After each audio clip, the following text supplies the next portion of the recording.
Hi everyone, today we will talk about how to fix that problem you have on your Instagram app. You will just click here on settings, then you come to settings window here like you say, and we will go down.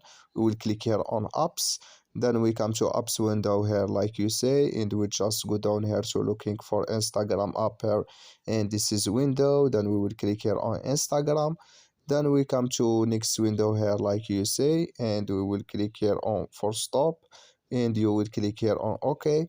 Then you click here on storage, then you come to storage window here like you say, you just click here on clear cache, then you will click here on clear data, and you just go to Play Store and update your Instagram app, and it's going to work with you.